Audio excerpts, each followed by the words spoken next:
আজকে এসেছি ভরত রাজার দেউল অথবা ভরত ভায়না নামের এই স্থানটিতে। এই স্থানটি যেখানে আমরা আছি, ভরত রাজার দেউল বা বৌদ্ধ মন্দিরটি প্রতিষ্ঠিত হয়েছিল আজ থেকে প্রায় 1700 বছর পূর্বে। তো আজকের ভিডিওতে আমরা জানবো এই জায়গার সম্পূর্ণ ইতিহাস ও ঐতিহ্য এবং সংস্কৃতিতে বাংলাদেশ যেখানে সবকিছুতে এগিয়ে রয়েছে, ঠিক একই সাথে আমরা আজকের ভিডিওতে জানাবো এই ভরত রাজার দেউলের সম্পূর্ণ ইতিহাস। আপনারা ভিডিওতে সম্পূর্ণ সাথে থাকুন। এই ভরত ভায়না, ভরত নামে দেউলির থেকে ভরত ভায়না হয়েছে। আসলে ভায়নাকে ভরত ভায়না হয়েছে ভরতের জন্য, এই দেউলির জন্য। এই ভরত হচ্ছে এই কোনো এক ব্যক্তি নাম ছিল ভরত, সেই ভরত উনি করেছে এই মন্দিরটা, এটা বৌদ্ধ মন্দির।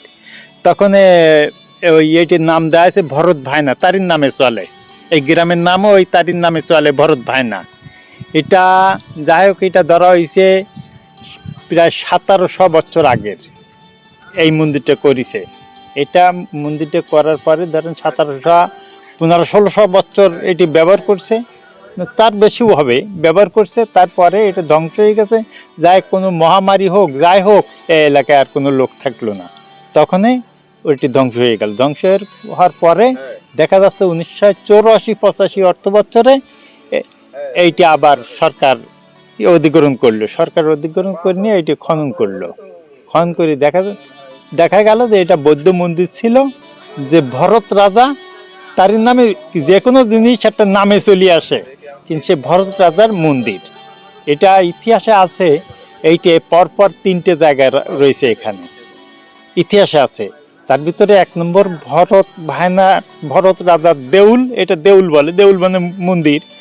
আর বৌদ্ধ বিহার পাঠশালা আর কি, কলেজ বৌদ্ধদের, সেটা এখান থেকে 1.5-2 কিলোমিটার দূরে কাশেমপুরি। আর যে ভরত রাজার বাড়ি, এইটি বলে গৌরীগুনা। গৌরীগুনা, সেখানে বাড়ির তখন তো পাথর দিয়ে ঘর করতো। পাথরের অনেক নমুনা আমরা পাইছি, পাথর পাইছি, কিছু সংগ্রহ করা হয়েছে এখান থেকে।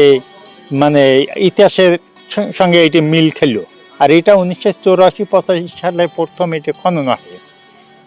খনন করে পর 5-7 বছর খনন হয়েছে। খনন করে দেখা যায় 2বার 2টো টার্মে এটা সংস্কার করেছে। বাকি আমাদের খননটা শেষ হয়ে গেছে। এখন বাজেট পাইলে এইটি আর কি পুরো সংস্কার করা হবে। বাজেট নাই বলে এটা সংস্কার বন্ধ আছে আপাতত। দেখা যাচ্ছে এই পাশে এই যে জায়গা রয়েছে, বড় জায়গা মাঠের মতন, এগুলো আর কি সরকার অধিগ্রহণ করে রেখেছে। যেহেতু আমাদের এত যদি পাখি যদি বড় হয়, খাঁচা ছোট হলে হয় না, কিন্তু আমাদের পাখি হচ্ছে বড়, সাইড বড়, কিন্তু সাইডে জায়গা না হলে হয় না। তাই সেই জন্যই কিছু জায়গা 3 একর না 5 একর 41 শতক জায়গা আমরা অধিগ্রহণ করা। শীতের সিজনে এখানে লোক হয় বেশি। আর দুটো ঈদ একটা ঈদই এক দিনই 80,000-85,000 টাকার টিকিট বিক্রি হয়। যা 10 টাকা করে টিকিট হলে বহু লোকের দরকার, সেই দুটো ঈদই এরকম বিক্রি হয়। আর এমনি 2-4,000-5,000 এমনি স্বাভাবিক সবসময় চলে। কিন্তু এখন বর্ষার সময় এখন একটু লোক কম আছে।